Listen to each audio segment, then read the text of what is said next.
मुंबई शहर, उपनगर आणि ठाण्यामध्ये पावसानं उसंत घेतली। 60 तासानंतर मुंबई महानगर क्षेत्रात पावसाची विश्रांती पाहायला मिळते। मुंबईतील लोकल आणि रस्ते वाहतूक ही पूर्वपदावर आली आहे। मुंबई आणि ठाण्याला पावसाचा ऑरेंज अलर्ट मात्र कायम ठेवण्यात आलेला आहे।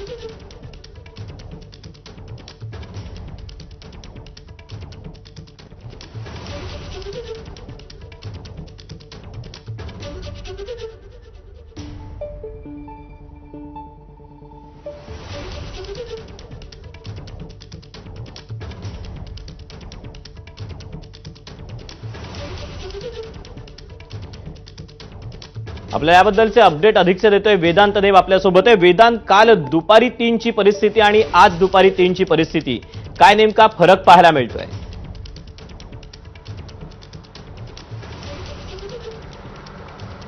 दीपक, आपण बघितलं काल आणि परवा रेड अलर्ट मुंबईला होता आणि त्यामुळे मुसळधार पाऊस पडत होता। सखल भागांमध्ये पाणी साचलेलं होतं आणि त्यामुळे आपण बघितलं मुंबईकरांना मोठा मनस्ताप सहन करावा लागला होता। मात्र आजची परिस्थिती पूर्णपणे वेगळी आहे।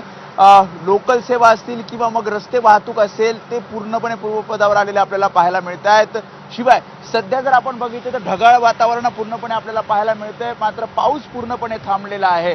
आता थोड्या वेळापूर्वी भरतीची वेळ होती, त्यामुळे समुद्र जरी खवळलेला असला तरी पाऊस अधूनमधून रिमझिम स्वरूपाचा मुंबई आणि मुंबई उपनगरामध्ये पाहायला मिळतोय। आजही ऑरेंज अलर्ट आहे, मात्र ऑरेंज अलर्ट जरी असला तरी पाऊस सध्या पूर्णपणे थांबलेला आहे। पावसाने विश्रांती घेतलेली आहे आणि त्यामुळे आपण बघतोय जे जनजीवन आहे मुंबईचं ते पूर्वपदावर आलेलं पाहायला मिळतंय।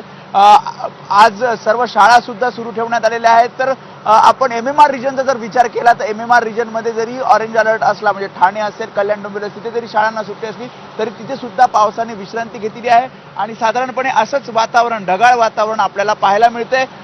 ऑरेंज अलर्ट असल्यामुळे अधूनमधून मुसळधार सरी कोसळतील असा हवामान विभागाने जरी इशारा दिला असला तरी सध्या मात्र MMR रिजनमध्ये पावसाने विश्रांती घेतलेली पाहायला मिळते आणि जीवन आणि ओव्हरऑल जी लोकल सेवा असतील किंवा मग आपल्या रस्ते वाहतूक असेल ते पूर्वपदावर आलेलं आहे। वेदांत, धन्यवाद दिलेल्या सगळ्या सविस्तर माहितीबद्दल। तेव्हा पावसानं आज विश्रांती